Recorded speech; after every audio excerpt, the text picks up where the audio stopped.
Three. Come on, come on, come on, come on, come on, come on, come on. Let's go, let's go, let's go, let's go. Traffic Avenue, the show for me and you. Mondays to Fridays, ooh, the Traffic Avenue. Traffic Avenue, the show for me and you. Mondays to Fridays, ooh, the Traffic Avenue. Flex. Buckle up and join the best. Let Citi relieve your stress. So yes, let the music soothe your soul and keep it going just to refresh. Buckle and enjoy the ride from 2 to the half of the 5. Mondays to Fridays happening live. Where we gon' have a ball, you can text your guys. Let me tell you what you really gotta do. You can count on us, we come through. We got everything you need, that's true. Are you ready for the Traffic Avenue? Let me tell you what you really gotta do. You can count on us, we come through. We got everything you need, that's true. An applause for the Traffic Avenue. Traffic Avenue, the show for me and you. Mondays to Fridays, ooh, the Traffic Avenue. Traffic Avenue, the show for me and you. Mondays to Fridays, ooh. Detailed news, unparalleled coverage. City News on 97.3 FM.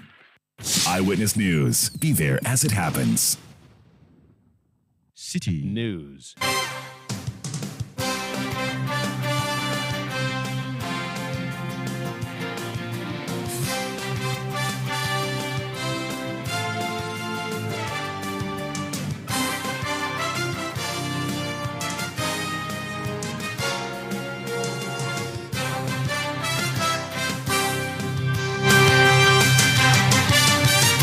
It's 17:30 GMT. This is Eyewitness News on 97.3 Citi FM. I am Umaru Sanda Amadou. Tonight, I'm here with Eno Safo. And coming up over the next 90 minutes.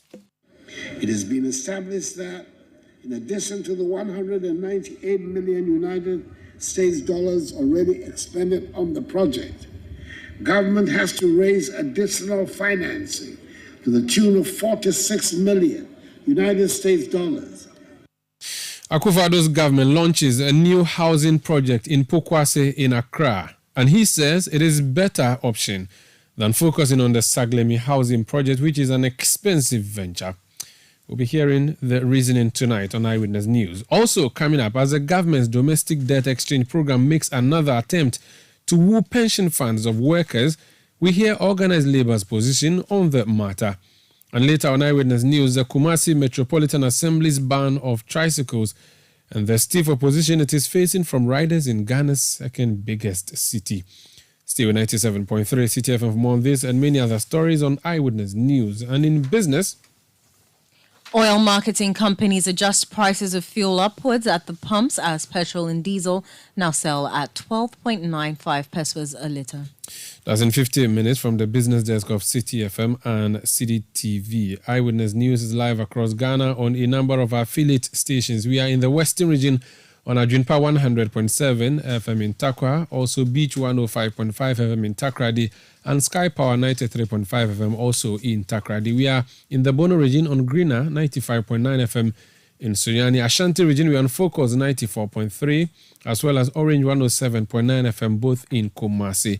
In Volta region on Revival 99.3 FM in Tajavu, VOV Radio 95.7 FM in Hohwe. In Northern region on Radio Bimbila 91.9 FM in Bimbila. Upper East, we are live in Garu on Quality 88.7 FM.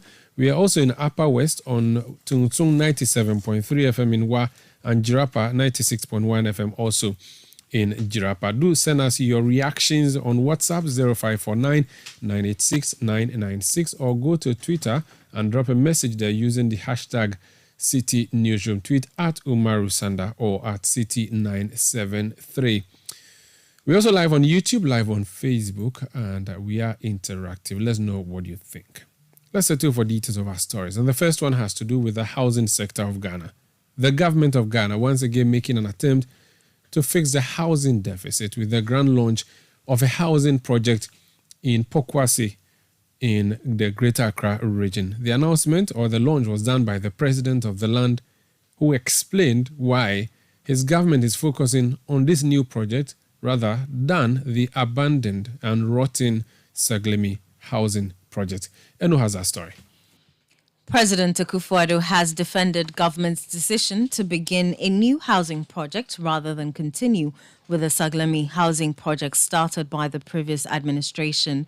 Works on the Saglemi housing project, which began in 2016, has stalled after government said the project was not in the best interest of Ghanaians. Speaking at the sword-cutting ceremony in Accra for works to begin on the National Affordable Housing Project, which will see to the construction of some 8,000 units with the support of the private sector, Nana Akufo-Addo says government would have incurred more debt in an attempt to complete the Saglemi housing project.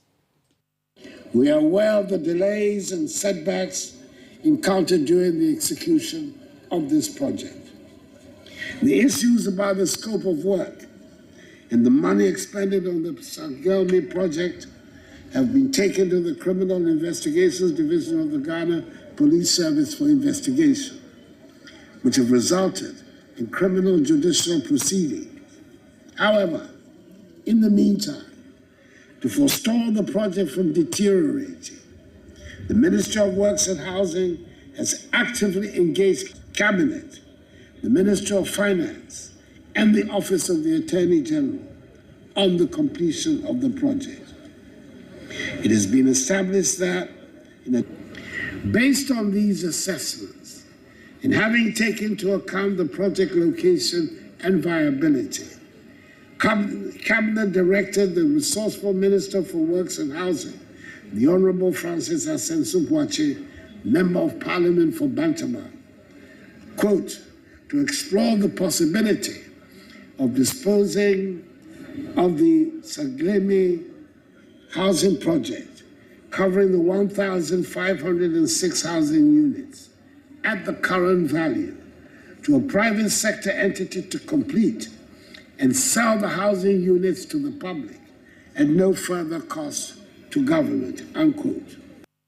President Akufo-Addo there. Let's understand what exactly this scheme is going to look like. Ampofo Apia is the State Housing Company's MD. Sir, you're welcome to Eyewitness News. Thank you so much, my brother. So, Kwabena Ampofo Apia, also known as Virus, just wanted to have an understanding quickly. What is the role of the housing company, the State Housing Company, in the project that the President launched today? Thank you so much, and good evening to your listeners. So, State Housing Company's role is as a developer for this project. So, we are just coming in to build and also to sell to the public. So, you are a partner, not the driver of the project? No, we are one of the 7 developers that are building on that site. What is government seeking to do? So what government is doing for us as developers is to provide us with the horizontal infrastructure, talking about roads and electricity, water to the site. And also the government also provided the land for the developers at no cost. So by doing that, we are able to reduce our cost of construction significantly, thereby translating into lower sales prices for the general public. So the government is subsidizing housing by just providing us with the land and then in the infrastructure. So we come in, we raise our own funding to build and then sell to the general public at a price determined by the government. And you are all going to sell it at the same price that government will determine? Yes. And you said you are 7 different entities? Yes. It's State Housing as the government side developer and 6 other private entities that are also involved. Government is not going to give you any money for this purpose? No. This is coming at no cost to the government. Is government giving you land?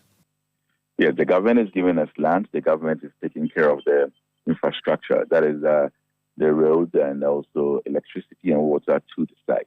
So government And has then- some commitment and then it's making.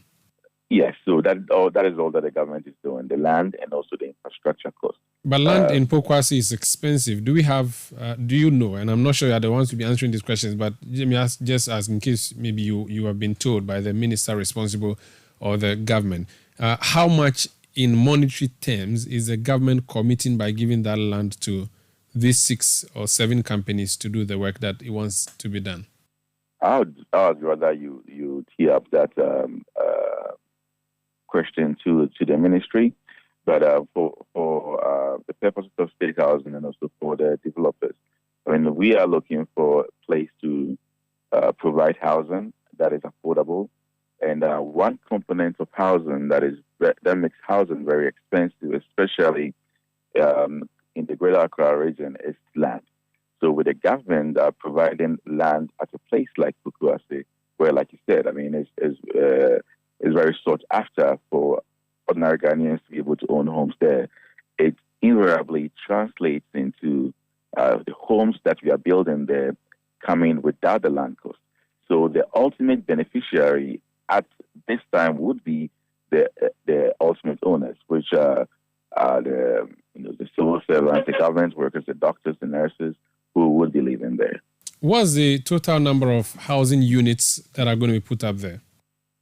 After completion, it will be about 8,000. 8,000 houses. Yeah. How many bedrooms if someone wanted to own a place? And are they going to be individual blocks or apartments that house many people? So it's all apartment blocks. It's all high-rise apartment blocks. And we are doing studios, 1-bedroom, 2-bedroom, and 3-bedroom apartments. I see. How much are you going to sell it for to the public? So the current cap on the sale price for a studio is about 160,000. And the 3-bedroom... So, hold on a second. So 160,000 cedis? Cedis, yes. For a studio? Yes, for a studio. And that's a 1-bedroom studio flat. And then the 2-bedroom is about 250,000 cedis. And the 3-bedroom is about 350,000 cedis. And if someone wanted to get one, do they have to go for it now, or you'd have to finish building before people come to buy? We've already have people. A lot of the unions, the teacher unions, nurses unions, have already signed up to it. So yes, sales have begun, and if people are interested in it, they can reach out to us at State Housing, and then we'll be able to give them that. The caveat, though, is that there are other terms and conditions attached to it. For example, you cannot buy more than one, and then you cannot resell within a specific period of time. So this is factored in to avoid straw buying and also, it going to people who don't really need them in terms of investors and etc. So we are very, very strict with that. So if you're interested in it, I mean, today you can give us a call. You can come to our office at State House, and we'll be more than happy to start the process with you. I see. Now, you have a timeline by which you are completing these? Yes, it is expected that within 14 to 18 months will be done. Now, government gives you land and also gives you a price, but it's not going to buy cement for you. The price of cement keeps changing every day. The price of iron rods, a ton of iron rod is so expensive now, and yet you are supposed to stay at a fixed price. It means government is actually asking you to run at a loss. You are a business. Are you sure that you can stick to government's proposed market price, considering what the cedi is doing with the dollar? So this is a discussion that has been ongoing for over a year now. There have been a lot of back and forth engagements with us and the Ministry of Finance and all the stakeholders that are part of this. So a lot have been factored in terms of arriving at the current price that we are selling it for, and we are confident that within the time that we have to build, we would be within that bulk price. So even if the prices of goods go up, you are assuring us tonight that the prices that you've mentioned tonight are the prices that you are going to stick to, even if it is in 2 years from now. Well, I mean, there's several factors that you take into consideration when you're doing pricing, and inflation, depreciation, etc. is all part of it. Yes, there could be some extenuating circumstances that might happen that is unforeseen, that might just put it outside the curve. That at that time we'll have that conversation. But all things being equal, we should be fine. Are you quoting the price in dollars or in cedis? Because the sector minister has been quoted on another network as saying that the studio is going for $20,000. Which currency are you using to peg this price? Because again, of the inflation matters. Yes, we are pricing it in cedis. That's what I gave you. We are pricing in cedis, not in dollars. So we're not working with dollars. No. Right. I mean, it's very easy. For example, if you're speaking to somebody who's outside your jurisdiction, who's more used to euro or dollar or pound, to be able to just convert it by dividing it. But for us, we are pricing it in city. That's why I gave you the city. Is that when you say us, you mean State Housing or all the other companies involved? All of us. Okay. Where are you getting the money from as State Housing? Because you already have your own projects that you are yet to finish, and yet you are jumping into this other big one. Where is the investment coming from? It's like any other company. We're raising financing. We've had like I said, this is not something that we just woke up to do. We've done a lot of back and forth with our bankers, with our finance partners, with the AFD for the Alliance for the Finance Development Agencies, and other agencies that we've been able to raise the funding for. So it is not something that has not been thought through. Will you go for a loan for this? We are raising financing for it. So you're going for a loan? Now, if you can call it that way. The other issue that comes up is whether this is a judicious use of our money. The investment that is being put in there, why not put that in the Saglemi housing projects? I don't know if Saglemi is under State Housing Company. No, it's not, as a matter of fact. And indeed, just for your information, yes, Saglemi came up for discussion. Our ministry asked State Housing if we are interested in completing Saglemi. And my management and my board, we decided that we will not be taking part in the Saglemi project because by our assessment, it did not really make business sense for us to be able to invest in the Saglemi project. Now, I'll give you just an example. Currently, having 2-bedroom in Kumasi, we could be delivering it for about 250,000. For us to go to Saglemi with the investment already put in to break even, we'll be looking at excess of $1 million to 1.5 million. And if I could sell 250,000 in Kumasi, why would I go to Saglemi and sell 1.5 million? I don't think you would. If you are my customer, or you are my shareholder, you'll be very happy if I do that.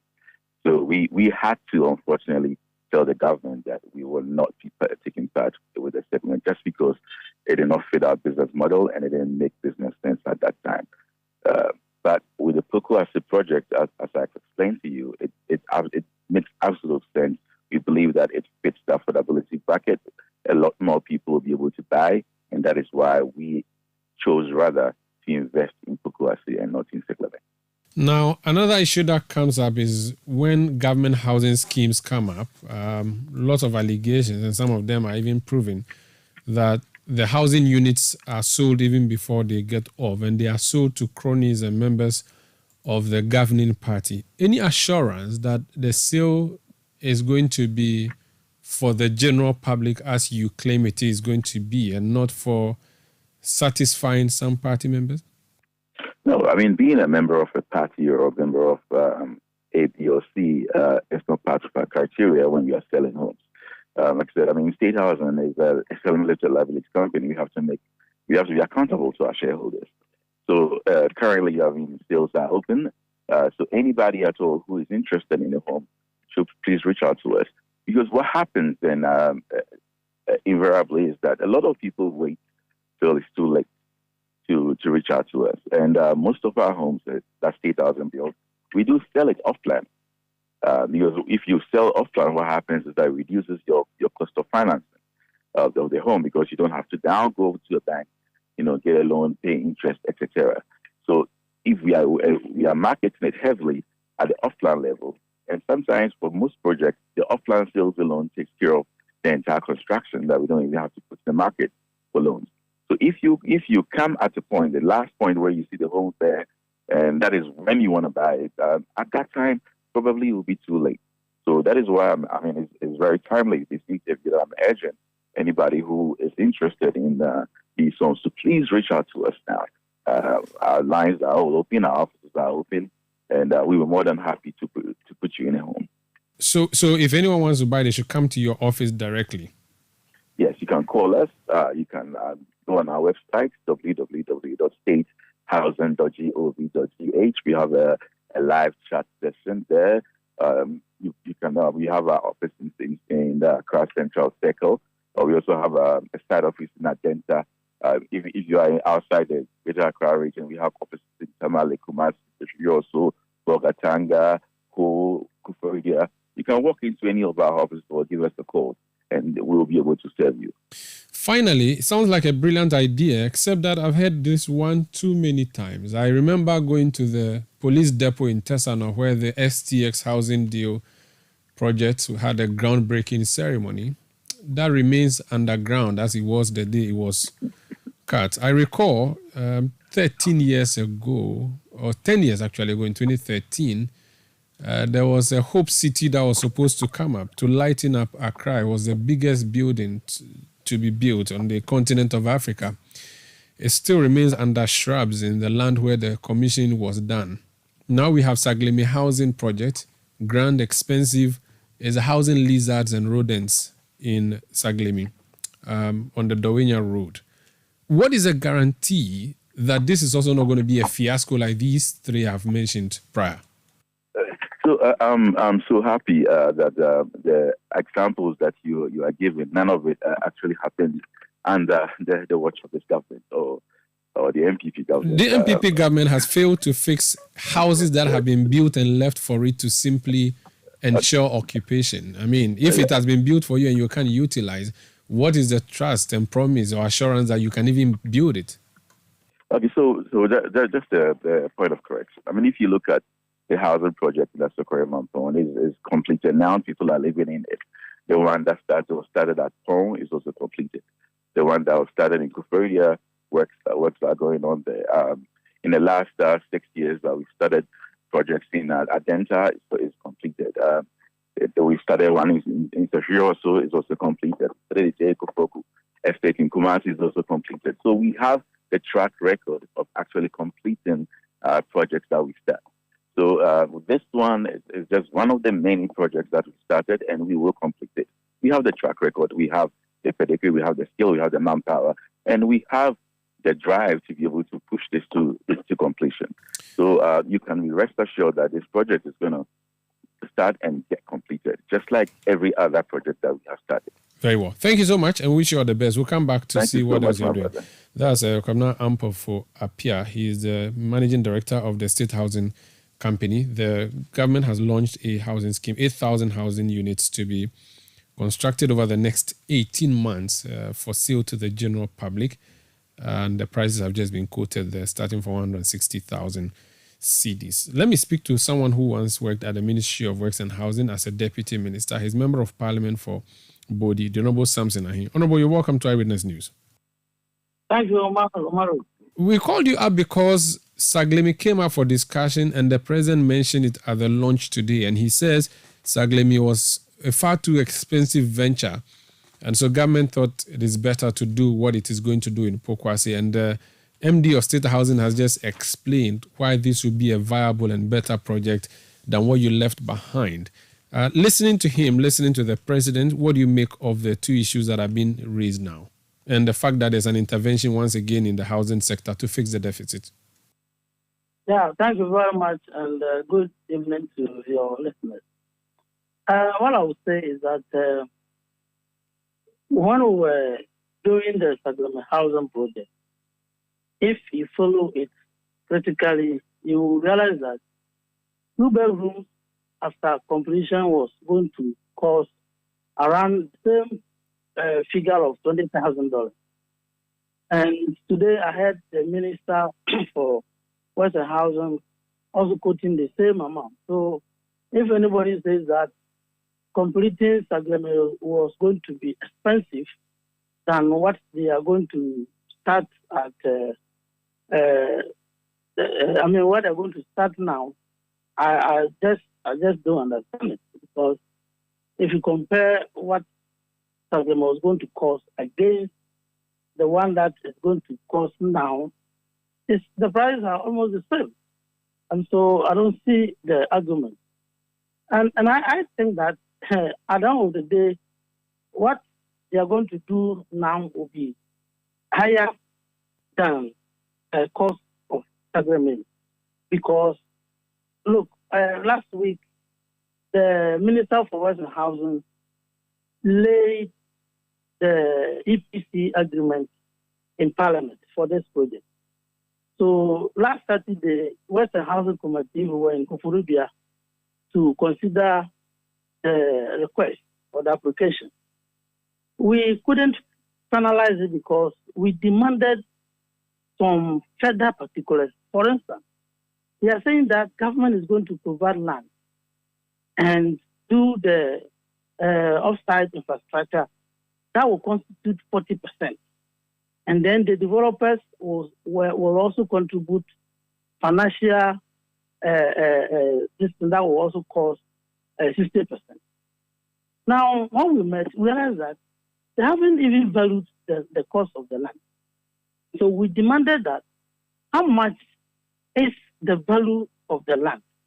So that if you are saying that government is providing the land and the infrastructure as their equity in the partnership or in the public-private partnership arrangement that you want to introduce, what will be the cost of the land? What will be the cost of connecting electricity to the site? What will be the cost of connecting water to the site? What will be the cost of doing the drainage system and the sewage system? They couldn't provide the answers to these questions. And so yesterday, the minister was pushing that the report by the committee to be laid yesterday. And we insisted that not until we get answers to these legitimate questions, we're not going to do it. And so yesterday, we couldn't even lay it, let alone to move the motion. So as we speak, that demand, that application to Parliament to approve the EPC agreement has not even been laid before Parliament. The committee report has not been laid. So we are shocked today that they cast up and they're going to start construction. When you don't know the cost of other variables, that will go into the calculation with regards to how much a one bedroom or two bedroom will cost. And so today we insisted that not until we get these responses from the ministry, we are not going to. So if you realize today on the other paper, it was able to be laid. And the report by the Western Housing Committee was able to be laid. And because of the absence of a response by the ministry with respect to what is the value of the land, how much will it cost to send water, how much will it cost to do the roads, how much will it cost to send electricity, we don't have response to this. So these figures that they are just throwing out there, I'm sure when we get figures, the real figures, the cost of the land and other things, it will be added to the cost, and you realize that if you are not careful, the cost will go up. And so for me, I don't think that we should have rushed today to cut the short when legitimate questions have been raised, and that is why we couldn't even lay the committee's report yesterday. And so as we speak, the committee report is still on the other paper. It has not been laid for the report, the motion to be taken to approve the EPC agreement. So that's the situation that we have now. This decision of Parliament, must it happen before the sword cutting happens, or the two can go together? What I'm trying to say is that, is it a must that Parliament is answered before the project carries on? Yeah, because you have a foreign company, a Moroccan company, the Doja Promotion Group, Adoha, which is providing 56 $853,000 to put into the project to do 1,006 units. This is a foreign company which needs parliamentary approval before it can commence work. And so if you don't have that approval, why do you rush and go and cut off as if the contractor is going to commence work by tomorrow? What would you say to critics who say you are simply doing what the Akansko Ahoya, you have not succeeded in doing the project? The MD of State Housing has just explained and listed a number of areas where within the past 6 years they have started and completed housing projects, and they are very certain that they are going to carry on successfully with this one as well. And they are actually going to be led by the private sector. Why don't you just sit back and watch them do what they have to do? Which one have they started and completed? He didn't tell you that the Asokore Mampo project, which was started by President Kufuor, when we were in office, we handed it over to SNET to work on it and complete. The Home One, we gave it to TDC to work and complete. And so which one is he talking about? Look, we know that we have a housing deficit which is more than 2 million housing units. Nobody wants to do politics with attempt to provide homes for Ghanaians.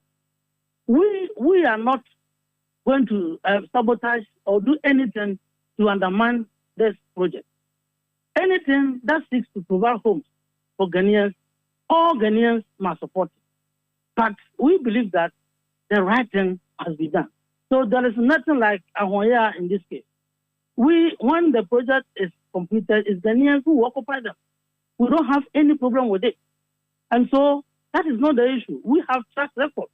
Look, this security housing that we did in Tema, we did it. We completed the phase 1, phase 2. We were about 90% when we left office. They only just came in and then commissioned it. You understand? And so that is not the issue. We are not against any attempt to provide homes for Kenyans because of the huge deficit that we have. But how can you tell me that you are going into partnership arrangements with the private sector and the government is going to provide land, but you don't know the cost of the land? Government is going to extend water to the site. You don't know how much it will cost you to connect water to the site. Government is going to extend electricity to the site. You don't know how much it will cost you to extend electricity to the site, but you have already concluded on how much it will cost. Finally, it appears that Saglemi may remain where it is until I don't know when, because the State Housing Company has said it's not going to touch that project with a 12-foot pole. The problems there are enormous, it says, and so it simply remains there. We are told the government is planning to sell it off. What would be your advice on the way out? And would you agree that maybe your government miscalculated in putting up the structures there, the distance and all of those things being considered? No, I will never say that my government miscalculated the choice of Saglemi for the affordable housing that we undertook, because, look, there was a reason for choosing Saglemi to decontest Accra. And so that was one of the reasons. Saglemi was to provide another entire community where there was going to be a school, market, police station, hospital, and other things. And so anybody who seeks to portray the fact that Saglemi project was a failure, I mean, now, if you build your house, Omari, if you build your house and you don't live in the house for 7 years, what will happen to the house? What will happen to your house? It will rot and possibly collapse. When you want to go back, you cannot even guarantee the structural integrity of the house anymore. You have to do a lot of work on it, and that will come at a cost. But if you have moved in 7 years ago, that additional cost that you will get to, redo the house or reconstruct or renovate the house would have been avoided. And so we should understand that leaving the place for 7 years down the line, certainly the place had deteriorated, and it will demand additional costs if you want to, really work on Saglemi, the structures. Thank you for speaking to us. That was Honorable Samson. He is Member of Parliament for Bodi and former Deputy Minister for Works and Housing. This is Eyewitness News on 97.3 Citi FM. We'll return with more. Please stay. Eyewitness News. Be there as it happens. You know, Papa, see that? And it's rickety car. Hey, Papa! Bobo, so how your engine now? It is half man, half amazing. Thanks to Quartz and you can feel better energy. Can't touch this. Actually, guys, so Sancho's engine just died like that. Yes, so somebody managed to convince him that there is a better engine oil than Quartz, and he switched.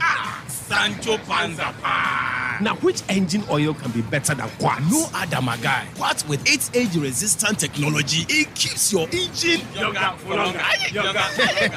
Now you know. Have you guys seen the new bottle design? It's superb. Quartz 9000 from Total Energies there improves fuel efficiency. Why do you think Mr. Mane and Logoso have taken the Quartz Nation movement World Cup like that? Sorry. Chairman. Hey, Chairman! Quartz. Keep your engine younger for longer.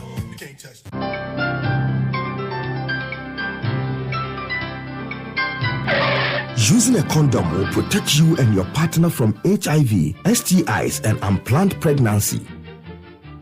Condoms are an effective way for protection against HIV infection. Don't take risks. Use a condom every time.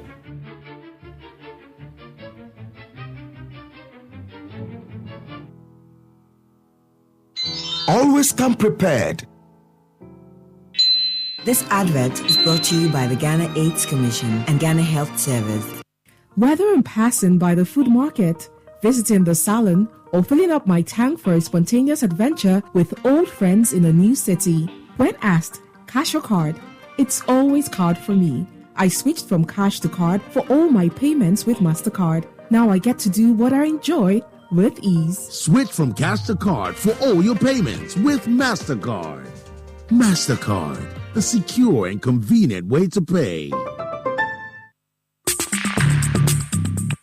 Let your voice be heard on Eyewitness News on Facebook at facebook.com/Citi97.3, Twitter at twitter.com/Citi973, and Instagram at instagram.com/Citi973 with the hashtag Eyewitness News.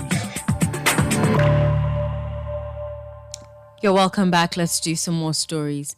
The Minister of Interior, Ambrose Derry, says police investigations into the death of 34-year-old Yusuf Salahuddin at Aswase so far reveal that the deceased died after hitting himself against a wall. According to reports, the deceased was arrested in a soup with 13 others at a criminal hideout at Aswase, but was later released by the police after showing signs of sickness. While running away, Yusuf Salahuddin hit himself against a wall and fell down, leading to his death. Providing an update on the incident to Parliament, Ambrose Derry says the case docket has been forwarded to the Attorney General for advice. Investigation has so far revealed that the police team who conducted the operation met Salahuddin, now deceased, with some other people at the criminal hideout and attempted to escape upon seeing the police. The police chased them and later arrested Salahuddin and 13 others. He was handcuffed by the arresting officers but was later released to go when he showed signs of sickness. The arresting officers alleged that the deceased, while running away, hit himself against a wall and fell down. On 24 July 2023, a post-mortem examination was conducted on the body by Dr. Ernest Boachi of the Confederate Teaching Hospital, who gave the verbal cause of death as massive hemoperitoneum, blood in the abdominal cavity, splenic rupture, and blunt force trauma. In line with the Islamic tradition, the body has since been released to the family for burial. Mr. Speaker, a team from the Ashanti Regional Police Command has engaged the family of the deceased to condole and to commiserate with them and continues to update them on the investigation. You heard the Minister of Interior, Ambrose Derry. Now, Organised Labour says it is willing to engage the government regarding the inclusion of their pension funds into its debt exchange program. The government has initiated an alternative offer for pension funds exchange, inviting holders of domestic notes and bonds of the central government.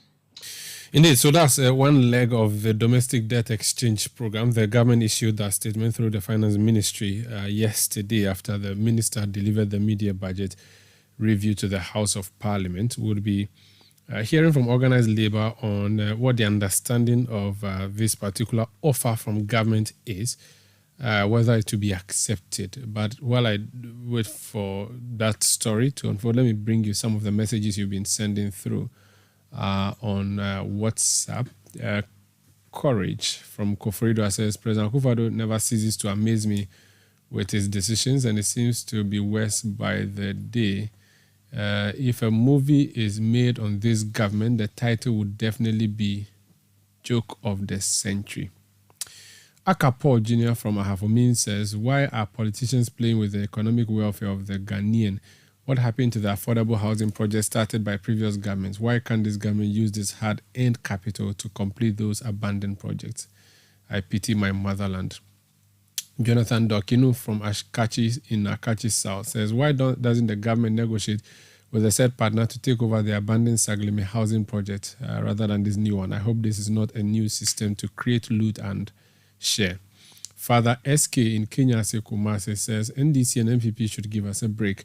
What happened to Asokore Mampo affordable housing built by ex-President Kufuor? They would sell the houses to their friends and family members. You can also drop your messages on our WhatsApp platform 0549 986 996 0549 986 996. You can send tweets using the hashtag City Newsroom. This Eyewitness News on 97.3 Citi FM broadcasting from Adabraka in Accra. Let's now listen to a Deputy Secretary General of the Trades Union Congress, Joshua Ansa. He says that there will be an engagement with government on the offer that is being made, which offer has to do with the domestic debt exchange program, focusing on pension funds. Listen to him. We are ready for engagement. If the government is now ready to meet with us and is coming with a new package, a package that will be beneficial to the pensioners, a package that will be beneficial, that will not affect our future negatively, but a package that will rather make our future good. Why not? You will listen, you will also do our own analysis, you will study the document and see if it is fine, why not? But anything that would negate, that will have a negative impact on our pensions will not be tolerated. But if the government is now coming with a new package, which will be beneficial, which will be understandable, which government itself is doable by the government, I don't think you will still say no to it. So that's Joshua Ansa. He's Deputy Secretary General of the Trades Union Congress. He's actually joined me on the line now. Let me engage him further on this particular subject. Mr. Ansa, you're welcome to Citi Eyewitness News.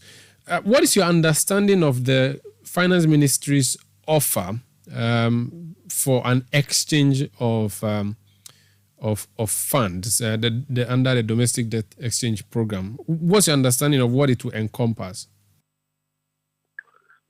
If you ask about my understanding of the program itself, yes, what I know, whether it is how it is going to affect workers, that's what I meant. Oh, okay. Really, I must be frank with you that we just received a copy of the memorandum of understanding. That is a new exchange data, and what we are going to do is that Organised Labour is organizing a meeting 2 days from now to look at the new exchange memorandum, what it entails and what it speaks to. Then we can discuss and the Organised Labour will make a decision on that. Now, prior to the announcement yesterday, were you guys informed or engaged in any way by the ministry? To be frank with you, on the 1st of June, there were some delegations from the Ministry of Finance who met with us and they did their presentation. To be frank with you, I was not convinced or they don't understand the whole of the presentation. So what we demanded was that we were demanding the exchange memorandum paper. That will be the details of whatever presentation that they did, so that we could also study and come out with a position on whatever the new or the alternative paper ought to seek. Are you willing, though, for your pension funds to be subjected to the DDEP? So, brother, as I said, I've already told you that as for us I speak now, our position has not changed. Our position on the DDEP, the noble area for our pension funds to be used for that program, has not changed. Not until we study the new alternative memorandum, we look at what it entails, and if it is very positive, maybe the TC of ordinary people must look at it and make a decision. So until we look at it and make a decision, I cannot say much about it. Our old position still maintained.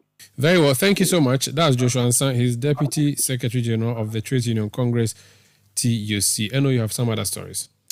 Students of the Accra College of Education are worried they might not complete their syllabus if their lecturers do not return to the classrooms. This comes after the Colleges of Education Teachers Association of Ghana embarked on a strike today over government's failure to implement their conditions of service agreed on by the National Labour Commission. Speaking to City News, SRC President of the Accra College of Education, Richmond Ejay, pleaded with the government to do their part to avert the negative impact on their strike.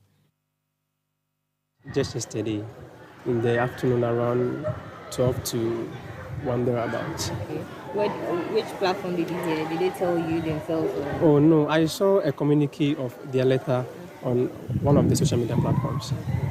Yesterday, I couldn't get to them because I had a lot of activities within the day. So I closed from lectures around 8 p.m. So I couldn't get in touch with them. Actually, it's disturbing in a way because since we don't have the lectures on campus, we don't go for lectures anymore. Some of the students are in the hostels having their sleep, and then others are also trying to put themselves together as we enter the week of revision and then approaching exam as well. So some of them are preparing for the exams. But right now, if you can tell me how the place is, are there teachers around? Are the students in their classes? Yes, lecturers are not around, and then I think a few of them are around, but not to teach. Some students are also in the classroom, others are also in the hostel. So in the meantime, what are you going to do as the SLC president? For now, I just have to encourage my students to embark on personal studies as we are preparing for exams, and then we will wait for the lecturers to get their communique. When they come back, we will also get back to classroom. SRC President of the Accra College of Education, Richmond Ejay.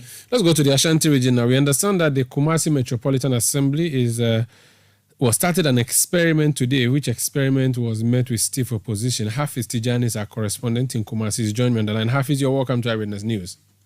Thank you, Sandra. Tell us about this campaign to sanitize the city targeting tricycles and what happened. So after months of engagement with between the KMA and the tricycle operators to get them to be restricted in parts of the Central Business District with their operations, the exercise or the implementation of the exercise is still facing a challenge. So the KMA some weeks ago announced that it is going to restrict the movement of tricycle operators within parts of the Central Business District. And the aim is to decongest the city, one, and also prevent accidents. So the KMA is attributing to a Bloomberg report on road safety that indicates that there's a rise in accidents of tricycles in the Kumasi metropolis. So the KMA says it wants to curb some of these incidents, and that it's restricting some of the areas for tricycle operators, so they cannot operate within Edum and KJT areas. So today, when the team set out to implement this directive, the tricycle operators did not find it easy. They were opposing the city gas, and there was some kind of confrontation between the tricycle operators, some of them, and the city gas and the team from the KMA. So they had to call in the police to maintain order, and there were also deployment of security or military officers to maintain order. But the KMA says it is bent on implementing this directive despite the opposition by these tricycle operators. So the tricycle operators are saying that they are not the cause of accidents and the congestion in the city. They are also blaming the long-distance drivers of vehicles and also the intra-city vehicles within the central business district. But the KMA says it is going to extend this exercise to other transport operators in the coming days. So that happened today. I see. Now, when you say tricycles, down south, we have the Boboya, which is the open top back that carry load, cement and all of those things. And then we also have the Pragia or the Mahama Kandu. Which ones are the city officials targeting? Are they targeting all the tricycles or just the ones that carry passengers? So they are targeting the ones that carry passengers. That is popularly called Pragia. So these Aboboya, they are used for carting goods from and to market centers. So they are not the target, but target is those who carry passengers within the city and also parts of the central business district. Now, what does it mean? If I came to Kumasi now, I wouldn't see Pragia moving around. They've all been stopped, or they have succeeded in opposing the assembly's plans. Well, the KMA is not banning the movement of Pragia or the tricycle within the city. It's only restricting their movement within parts of the central business district. So you cannot board the tricycle to areas like Edum and Kejitia and parts of the race course and the Dr. Mensah areas. These are the central business district or central business areas of the Kumasi metropolis. That is the restriction the assembly is trying to place on these operators, but it is not entirely banning the movement of tricycle operators. So when you come to Kumasi, you find the tricycle operators working all right, but the ban, if it is implemented, they are not supposed to be seen within Edum, Kejitia, parts of racecourse and the Dr. Mensah areas. Which means I can board it, but when I get to a certain radius within the central business district, I would have to disembark for the bike to go back. Exactly. Okay. Thank you so much, Hafiz. Tijani is our correspondent in the Ashanti region, Kumasi, to be specific where he's speaking to us from. And that's akin to something I noticed in Nairobi, Kenya, where you are allowed to hop on a motorbike, what we call Okada here, and then there's a radius where you cannot go beyond. Maybe that's what the KM is trying to do. We will try to speak to Sampine. He's in a meeting. He's the mayor of Kumasi. He's not in a meeting now and unable to speak to us about what the next plan is. This is Eyewitness News on 97.3 Citi FM. Up next, we have the latest in the world of business. And then on Point Blank, my guests are from the Central Bank, the Bank of Ghana. You do notice that there are publications making the rounds, which publications suggest that the BOG had run at a loss. Now, how are we going to deal with it if the biggest, money man himself is... We'll be back with Matt. Please stay with us. Eyewitness News. Be there as it happens. You Papa see that? And it's rickety car. Hey, Papa! Bobo, so how's your engine now? It is half man, half amazing. Thanks to Cause and you can feel better energy. Can't touch this. Actually, guys, so Sancho's engine just died like that. Yes, so somebody managed to convince him that there is a better engine oil than Quartz, and he switched. Sancho Panza. Now, which engine oil can be better than Quartz? No other, my guy. Quartz with its age-resistant technology, it keeps your engine younger for longer. Now you know. Have you guys seen the new bottle design? It's superb. Quartz 9000 from Total Energies there improves fuel efficiency. Why do you think Mr. Mane and Logoso have taken the Quartz Nation movement World Cup like that? Sorry. Quartz. Keep your engine younger for longer. When shopping for a dress, you say, Of course, a low burst line, a little tight by the hips, covered sleeves, off shoulder, definitely. But when buying anti-malarial drug, you say, Is it not malaria? Give me whatever is available. Choose your malaria drugs the same way you choose your dress. Always ask for Coartem. It's also available in cherry-flavored dispersible tablets for children. Don't gamble with malaria. Choose right. Choose Coartem. If symptoms persist after 3 days, consult your doctor. Malaria testing should be done before treatment. This advert is FDA approved. Pay attention, all my Africans and African Americans in the diaspora, plus my white brothers and sisters. What if I told y'all the most trusted real estate company in Ghana, Sukasa, would like to take y'all on a nationwide tour, highlighting prime real estate and investment opportunities. Sukasa builds affordable luxury homes with 2, 3, 4 bedrooms. Come get the real value for your money, plus they have very convenient payment policies with 100% guaranteed cash back. This fully gated or grants and communities include malls, cinemas, and all social amenities, plus 24-hour security. All you gotta do is sign up for the tour for a measly couple $1,000 and come see what could be yours in real life. The African dream is alive. Contact Sukasa on 030-296-0865 or 055-369-7886 at Sukasa GH on all social media platforms. Email info@sukasa.com.gh. The Sukasa experience is also bringing on board a bunch of other property developers, which means patrons get a variety of options to buy from. This is powered by Government of Ghana, Beyond the Return Secretariat, Ministry of Foreign Affairs, Ministry of Works and Housing, Diaspora Affairs, the Office of the President, British High Commission, and the UK Chamber of Commerce. Sukasa, building on trust. Eyewitness News. Be there as it happens. Get the details. Every significant financial transaction, every market movement, and all the policies that affect your business. City Business News. Be informed. Time now for City Business News on Eyewitness News, powered by citybusinessnews.com. My name is Inosafo. Let's settle for the details. Some oil marketing companies have today begun increasing the prices of petroleum products at the pumps. It follows projections by players in the energy space of a 6% average increase in fuel prices during the first pricing window of August. The increase has been attributed to this marginal rise to the surge in the international market benchmark prices of crude oil.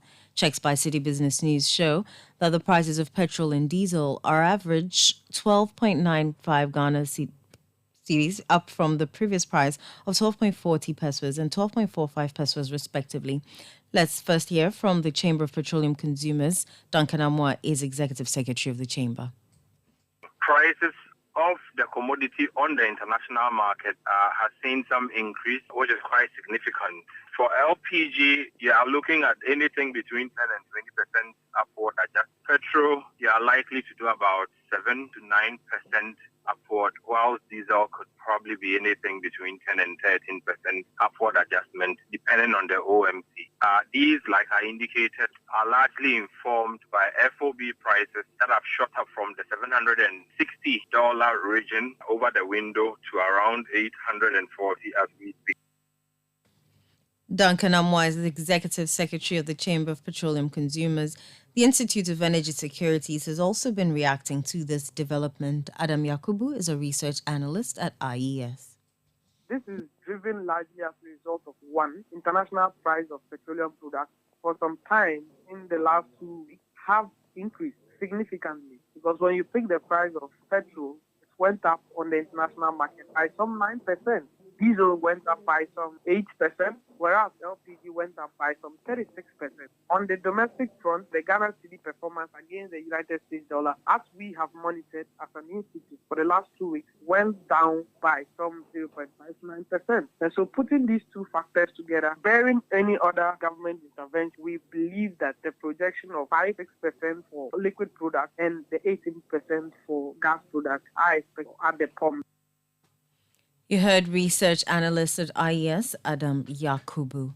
The Director of Operations at Dalex Finance, Joe Jackson, has justified the plans by the government to include the pensions funds in the next round of the domestic debt exchange program.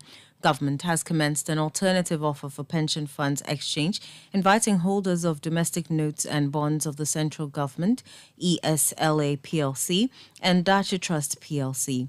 The government is seeking to exchange approximately 31 billion Ghana cedis in principal amount of the eligible bonds for a package of new bonds. Mr. Jackson stated that although the first round of the restructuring program was largely successful, it was inadequate to reduce the country's debt levels. Hence, it is necessary to include the pensions fund. The government or the Ministry of Finance is finding it hard to meet the debt sustainability requirements. That even though they've negotiated the first round of debt, domestic debt exchange, even though they have negotiated with the cocoa bonds, even though the Bank of Ghana has written off some of its debt, even though they're just about to make an offer to the holders of dollar-denominated local bonds, they're still not meeting their targets. And so it is not surprising that the pension funds are being asked to take haircuts in order for us to meet that, to help meet the debt sustainability requirements of the IMF bailout. The truth of the matter is that nothing about the debt exchange program is fair.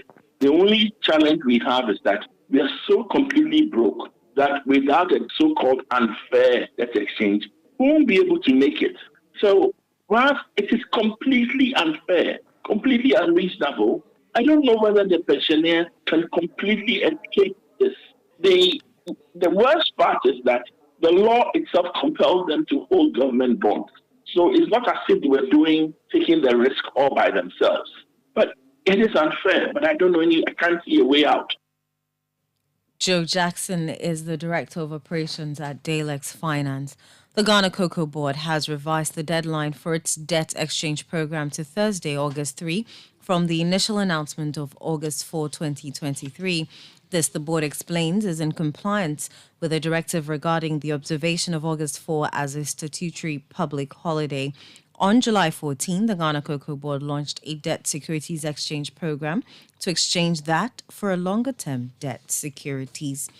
Now, Fitch Ratings has affirmed Ghana's long-term foreign currency and long-term local currency issuer default ratings at restricted default. Previously, on February 21, 2023, Fitch downgraded Ghana's credit rating to the junk status RD from C following a missed Eurobond coupon payment. The credit rating agency, however, notes that Ghana has since been making progress with official creditors to restructure $20 billion of external debt. Speaking in an interview with Citi Business News, economist Professor Godfred Bokpan emphasized that this development indicates Ghana is still facing challenges. That tells you that we are not out of the woods, because what took us to the restricted default, essentially, we are not done. We have not completed the domestic debt restructuring, essentially, because we still have the cocoa bills, the local component of the dollar-denominated bonds. Of course, we know that the exchange memorandum has been circulated. The closing date was yesterday. We are still in the process of restructuring the external debt. So fundamentally, if you look at it, the debt situation hasn't changed significantly, and therefore there's still perceived higher default, or as others will interpret it based on their methodology, that we are in a restricted default zone. Remember, basically, we're in a junk territory. It will take us a little while before we'll come out of this. That's essentially what it means. Of course, we are seeing some signs of stability, but it doesn't mean that comprehensively we have turned the corner. Economist Professor Godfred Bokpan there. That's all for Citi Business News and Eyewitness News. It was powered by your most comprehensive business website, citibusinessnews.com. My name is Enosafo. Up next is Point Blank. Eyewitness News. Be there as it happens. Hey, you ever buy credits where you get up to 20% of your money back before? Make I tell you about Vodafone's demo promo. See, anytime you recharge a demo, you get up to 20%, whether it be short code or your Vodafone cash wallet, or you don't use credit transfer to your number or someone else. And now you be high tech, so you don't use my Vodafone app or any payment app. However you do, Vodafone go send you up to 20% cash back. Into your Vodafone cash account. We reload here. Top up your airtime with 5 Ghana Cedi or more in Vodafone's demo promotion and receive 20% of your money back straight into your Vodafone cash wallet. Recharge and cash out in the Vodafone demo promotion. Vodafone, further together. Homeland and their wide variety of items is amazing. Interesting things at Homeland this month. Yes. Foot warmers, ice chests, insulated jugs, ice cube trays, ceramic servants. Wait, is that all? Cupset, Lucky Flask, oil jar, sauce jar, ladles, Rainbow. Yes, that is Homeland for you. This and many more. Everything you need in the kitchen. Homeland got it at quality and affordable prices. Yes. There you have all the toys for you kids. Toysland. Awesome. Promotions, sales, massive discounts, freebies. What more can you ask for? Call Homeland now on 059-381-1451. Shop your way at Homeland at Accra Central, East Lagos, Spintex, Kumasi. It's a big bazaar, big sale this whole month at Homeland Ring Road Branch. Get interactive on all social media platforms at Homeland Store GH. Happy kitchen, happy home. Eyewitness News. Be there as it happens.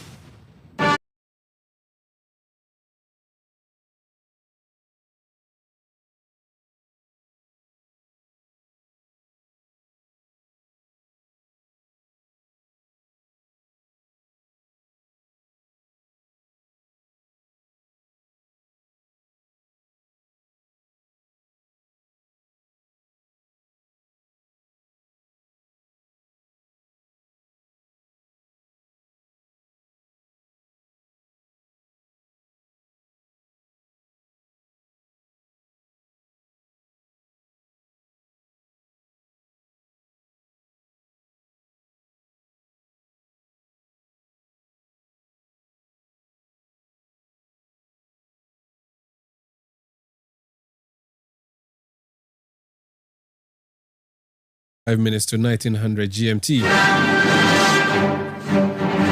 On Point Blank tonight, we are at the Bank of Ghana.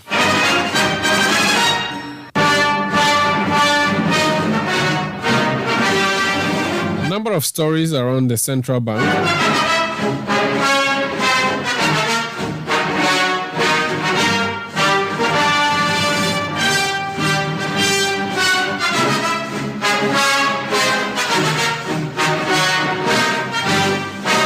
We are told the Bank of Ghana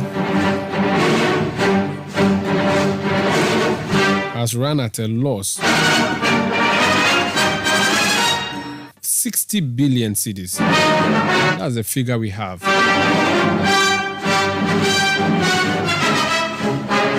What exactly happened? Tonight on Point Blank, my guest is Dr. Philip Abradu Otu. He's the Director of Research at the Bank of Ghana. Doc, you're welcome to Eyewitness News. Thank you very much. How are you? Not too bad. Not too bad. Yeah, you're looking very good. Yeah, you don't look like the CD, so you're fine. You're fine. Yes. I was before going off saying that if the Bank of Ghana is having problems with money, then me, if I'm poor, it's not a problem. But let's summarize. What is the problem? What is this issue about a 60 billion CD loss that the BOG has made? Can you explain the matters to us? So let's track back a year, 2 years ago. The central bank was making profits. I think if you look at the statement that was just released, last year we made a profit of about 1.2 billion. This year it's totally reversed and it's gone to a loss of 60.8 billion. Why? Before you even go to the loss, yes. When they say BOG makes a profit, how do you make profit? Where do you make your profit from? So we also have income. Okay, so where is the income from? You do IGF? What do you do? Yeah, so the BOG is in the possession of some Government of Ghana securities. We do transactions for Government of Ghana. We charge fees. We are also in the business of lending to the banks, in the overnight market. So we charge them when they all come for these overnight loans. So they pay with interest. They pay with interest. So then yes. you post and the profit. Interest, yes, it's at the policy rate. I see. So we pay some profit. So on the income side, there are specific line items that bring in income to the bank. And last year your profit was what? 1.2 billion. The previous year, do you remember? The previous year it was also a profit item. So in the past, yes. Have we ever seen a BOG record a loss? Do you recall? I don't recollect. So this would be the first time we are recording a loss. The massive loss.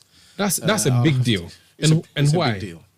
Well, so the reason is primarily due to the domestic debt exchange. Just as the banks suffered losses on their holdings of Government of Ghana instruments, the BOG also suffered a loss on its holdings of Government of Ghana instruments. The holdings of our instruments are classified into two distinct types of instruments. We have what we call the marketable instruments, and then we have those that we call the non-marketable. The marketable instruments, Bank of Ghana can pick those instruments, go to the secondary market, and trade those instruments for cash. For the non-marketable instruments, you can't do that. The non-marketable instruments are things like the COVID bond. The non-marketable instruments are things like certain toll bonds that we are holding in our portfolio. Mm-hmm. The non-marketable are things like, let's say, Telecom Malaysia bonds. There was a Telecom Malaysia deal with Ghana Telecom. The deal went bad along the line. We had to step in. There was a bond that was issued just to make the transaction go smooth at that time. Now, these non-marketable instruments, they date as far back as 1992. Legacy bonds that we are holding on our books. If you put the marketable instruments plus the non-marketable instruments, the impact on the domestic debt exchange coming from the domestic debt exchange, we incurred a loss on just these two items alone to the tune of 48.1 billion Ghana cedis. These are two items. The third is Cocoa Board. We also had some loans to Cocoa Board which were impaired as a result of the domestic debt exchange. In the discussions that preceded the domestic debt exchange with the IMF, it was decided that Cocoa Board's debt to BOG be also restructured. So we suffered a loss from there. If you put the 48 together with the Cocoa Board, it put us somewhere close to 51.3 billion Ghana cedis. This was the loss that we incurred from just these three items alone. It's a domestic debt exchange impact that has swung our balance sheet into negative territories. 51 billion, but yes. With the reports from the Auditor General is 60 billion, 60.8. So where is the... So I've only talked about the biggest items. Okay. Three giving us close to 51. 53.1. Okay. Sorry. So we have about 7 to go. And where is that from? Of course, we have a little from exchange rate movements impact on our balance sheet because of the liability, some of the liability items on our balance sheet. That alone was about some 5 billion. If you add, we are almost there. Okay. Explain this to me. When the haircut came from the government, we were told it was touching individual bondholders. The government was begging pensioners to join. They said, but they won't do it. So they were taking off. Now there's a discussion around pension funds. So this is going to affect people. So if you had money that you were supposed to have mature in a year, you're going to rather wait for 5 years or 7 years or 15 years. It was affecting individuals. Now, there's another part where financial institutions were supposed to be affected. How does a central bank, the bank of all banks, also suffer a haircut? That is what I'm not understanding. So when you look at what has happened to BOG and what has happened to the rest of the economy, the banks and then individuals, they did not suffer a haircut. They had their instruments restructured. Yeah. We had two different types of instruments. Remember, I started off with saying that we have the marketable, which can be traded, and then we have the non-marketable. For the marketable, the treatment that was given to Bank of Ghana was similar to what was done with the banks and the individuals and the rest of the economy. So that's futuristic. That's pushing it forward into the future. So that one was pushed forward. The interest rate was slashed. Okay. As to whether you call an interest rate slashing a haircut, that's also a different matter. But I think haircut connotes to the principal. So haircut is haircut. If you reduce my money, reduce it. Whether it's whether you shave my ankle or my head, whatever, my beard, it's still haircut. But you proceed. So on that marketable, if the treatment was just like the banks had, when we got to the non-marketable, that is where the haircut happened. That is where the principal was slashed. Our total holdings there was 64.5 billion. And it was slashed to 32. Explain this again to me. Are you not the one who holds all our monies for us? Now, when the government is holding monies for people who have bonds, and government says, I would only pay you half, or I would give it to you, you either take half now, or you wait for 7 years or 15 years to collect everything that you really was due you. How does it apply to BOG too? Do you have any money with any government somewhere that you're also going to take, and government says, no, these are the two offers I'm putting on the table for you? Explain that again for a simple person. Could you also come again? Good. When the haircut came, there were offers that were made to people. Yes. You could take your principal now. Yes. And you may incur some loss or some losses, correct? Correct. Or you would let the bond, and government made us understand that it is better for you to accept the DDE that it was offering. It was the safest thing for you to do. And I'm saying that is because I'm dealing with a financial institution. Yeah. But you are BOG. Who do you deal with to the extent that you are also having to suffer this? No, we deal with the government. So government is a principal person we are dealing with in all of this. But Bank of Ghana had to act as a shock absorber to the entire domestic debt exchange program, which was designed to ensure we get to sustainable debt levels. So look at it this way. Bank of Ghana was the residual. All others had a different treatment. Bank of Ghana had to come in to save the situation, to ensure that our overall debt levels get to sustainable levels. So we acted as a residual. And for that residue to be consistent with the entire debt program, we needed to take that haircut on that instrument, which was the non-marketable. Were you not the ones who the government said were going to be on standby to support any bank that's going to suffer as a result of the domestic debt exchange program? The BOG was supposed to be on standby. You had a standby instrument that you're using to bail out these banks. I'm sure you're talking about the Financial Sector Stability Fund, the FSSF. Yeah. So if you were supposed to be on standby to support the banking institutions, and now you are taking a hit yourself, how does that affect the banks that deal with you? Well, see, the central bank is an institution of public policy. Don't look at the central bank like the commercial banks. This is an institution of public policy. That is a liquidity problem. The banks always come to the central bank for liquidity to support their operations. We've been doing that consistently since the beginning of the year. Okay. And because of the domestic debt exchange, government decided to set up a Financial Sector Stability Fund. And that Financial Sector Stability Fund was supposed to receive support from the World Bank, from the government itself, and from some of our development partners. And as we speak, they are working out governance arrangements and structures on how to deliver this particular resource to the banking industry with oversight from the central bank. This 60 billion loss, yes, is it going to be recorded as a bad debt, or you're going to recover it? Well, so this 60 billion, we will need to recover this 60 billion. What are the processes to recover? The first is that the central bank will have to retain its profits. Remember, somewhere in the law, it says that when the central bank makes profit, we need to turn that profit over to our main shareholder, which is government. So we are now going to strictly ensure that we retain all our profits in the Bank of Ghana. One other problem that also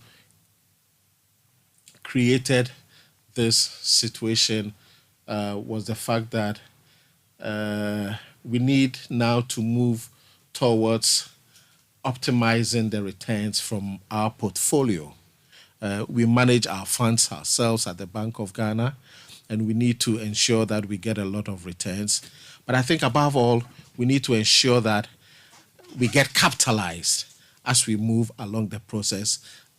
Those talks have started with government, and along the line, we expect some capitalization to be done. If you look at the balance, the results that were released, our stated capital is 10 million. The last time the central bank was capitalized, this was way back in the 60s or 70s, if I recollect. We've never had any injection of capital from our main shareholder, which is government, to keep the bank running. That is top on the agenda. That will have to be done to bring the bank back up. You recall, just a few days ago, the Bank of England is making a claim on government. The Bank of England is saying, I have made a loss. And the Bank of England says that loss belongs to government. It's 150 billion. The government will have to reimburse the central bank, else there are going to be issues. So in the same way, we also expect some capitalization from the central bank. For the central bank, not from... No, we expect some capitalization from government. For the central bank. For the central bank. Good. Yes. But that's a big one to ask, because let me use the word helpless. This government is helpless. And I'm not using government to refer to the current government, but the government is helpless. You are asking that same helpless government to capitalize you. How is that going to work? So I use the term medium term. Government is currently on an IMF program. That program is to ensure that healthy primary balances are generated as we move throughout the course of the program, which is a 3-year program. We expect that over the medium term, in about 5, 6, 7 years' time, government would have made a lot of reserves to be able to use some of those reserves to capitalize the central bank. So this 60 billion, we should not expect the recovery to happen anytime soon. We will be working to recover. Do we have a period by which we are hopeful? And I'm using we to mean I'm also part of BOG. Do we have a period by which we are again, I use the term medium term. Over the medium term, 5, 6, 7 years, we hope that this situation would have reversed. But what does a loss of 60 billion cedis mean to the operations of the central bank? So the issue... The practical problems that would arise as a result of this loss that has been posted. So you are raising the issue of policy solvency. Mm-hmm. And the question is whether the central bank will be able to continue to deliver on its mandate. Can you? Of inflation and also deliver on price stability. Yes, we can. Why? Yes, we can because, look, since the beginning of the year, you realize that inflation has been declining steadily. If you look at the non-food component of inflation, it has eased significantly. So we are still carrying on with our mandate of fighting inflation. We have the tools to use to inflation has been fluctuating. Well, if you look at the headline, but if you look at non-food, if you look at the non-food component, where monetary policy matters most, not the food side, you can see a healthy deceleration in the rate of inflation, which is good news, and we hope this will continue. So we will continue to discharge our function and our mandate effectively despite the loss. There's a question around the impact on the Bank of Ghana's prestige and authority. Would this not affect and have an influence on the macroeconomic development? Well, that is why we need to quickly show the markets that we are recovering and that we will recover.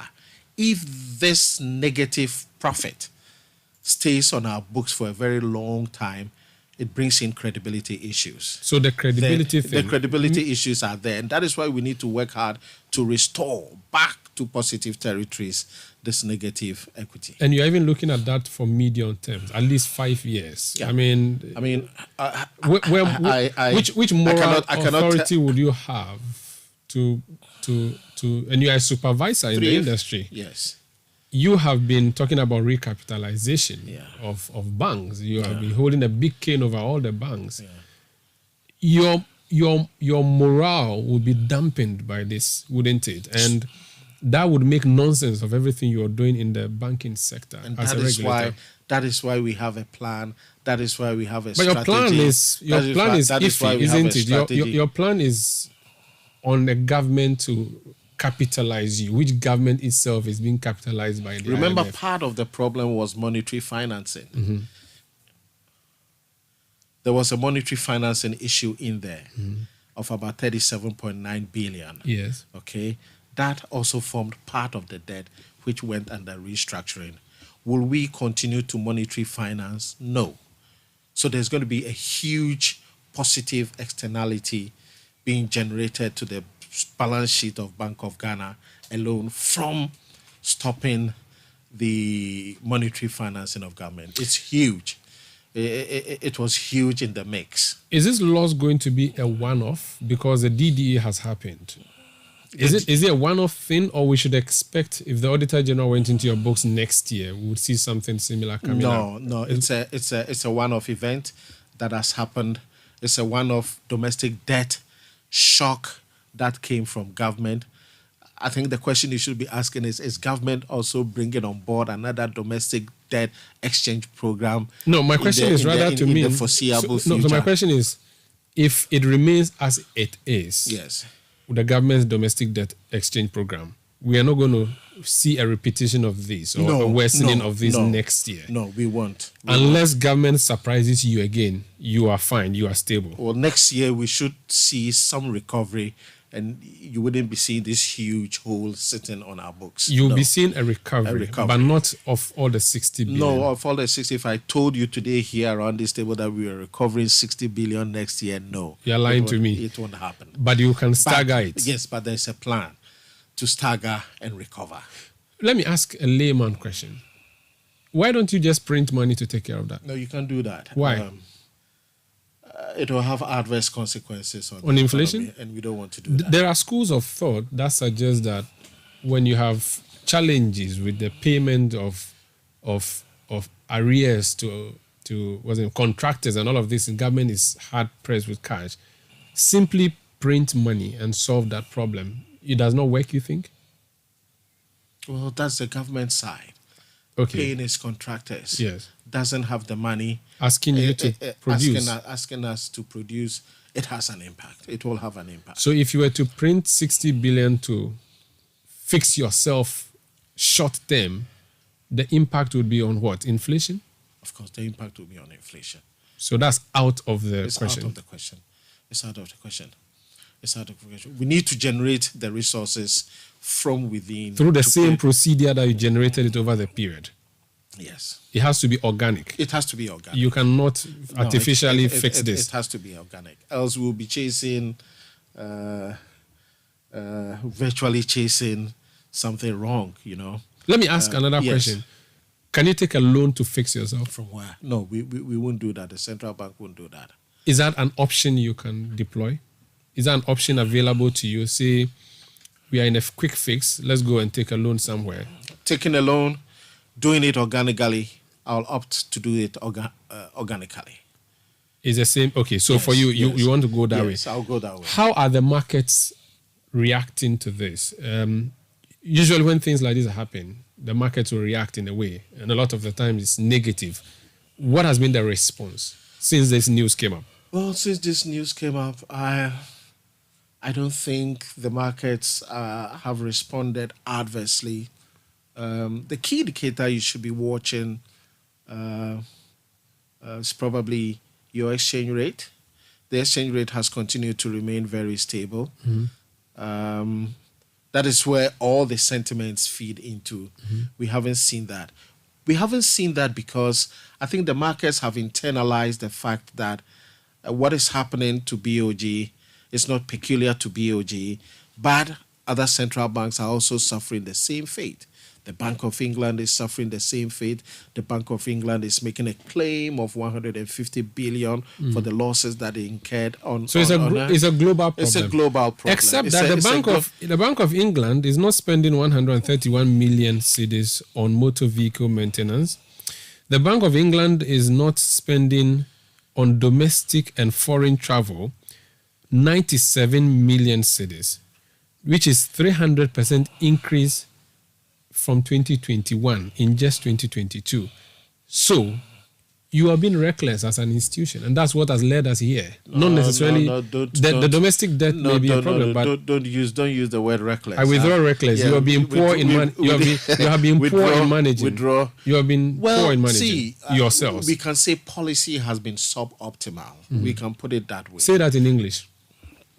Suboptimal policy means that policy has not been reckless. Not reckless. I wouldn't like to use reckless, but let's use suboptimal. Okay. Suboptimal in the sense that we chose a course of action to save the economy from total collapse, and that, as a result of the DDE, has landed us into. So the DDE is part of your problems. But let me address the fuel thing. Yes. Well, the fuel thing is part. The problem is one of the price of crude oil, which rose significantly between 2021 and 2022. It moved from 70. I think it peaked somewhere around 120, and then it dropped to like 100. In 2022, we paid a lot for petrol and diesel. Petrol alone was 5 Ghana cedi a litre, and it shot up significantly to about 11, 12. It went to beyond 20, I think. Yeah, well, that was the diesel. The diesel one went very high to 20. That jump was very astronomical. The BOG, like any other institution, buys petrol and diesel in the market like anybody else. We suffered that same fate. And the vehicle maintenance lines that we have in our balance sheet includes fuel. It includes insurance that we pay on the vehicle. It includes licensing of the vehicles that we have. And it includes repairs and maintenance. The fuel is the biggest item. It's about 90% of that expenditure line, fuel and maintenance. If you look at the trend since 2019, it's been at 90%. Last year, it jumped to about 94%. So last year was a peculiar year. Last year was a peculiar year. And the crude oil is part of the story. Okay. So anytime we are explaining these things, we need to bring the world economy. That's why you are doing good for oil, but we don't have time to discuss that. I would have asked you how that's doing. There's one last question I have to ask you before we leave. IMF brought you a class prefect to be supervising you. He's called Leonard Chumo. He's IMF's resident financial advisor to the Bank of Ghana. Is he still around?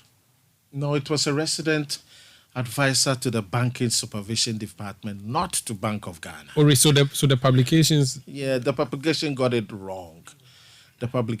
So, but he's with the Banking Supervision Division. Yes, he's with the Banking Supervision. And let me tell you what he's doing. What the advisor is doing is trying to help Banking Supervision Department help the banks transition into a new Basel regime. The Basel is a framework for supervision. Okay. And that is what he came in for. But the irony and these resident TAs are commonplace in Bank of Ghana. He's not the first. When was the last time you had one?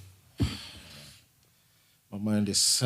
the last time we had one resident TA, we had one for the Financial Markets Department. Yes. Do you remember which year? No, I remember the year. I think he left in 2018. But do you remember when he came? I don't recollect. Okay. I don't recollect. Very well.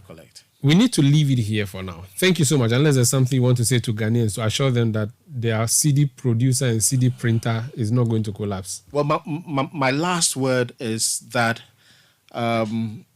what we are seeing on the balance sheet of the Bank of Ghana is not as a result of reckless policy.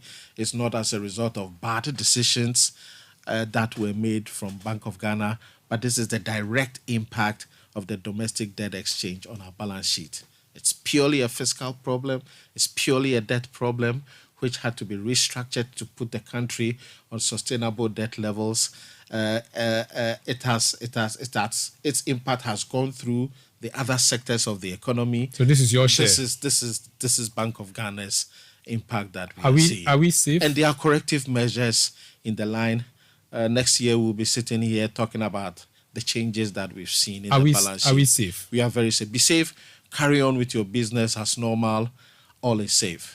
Thank you so much, Doc, for your time on Point Blank. Thank you very much. That's Dr. Philip Abredu Otu. He's Director of Research at the Bank of Ghana.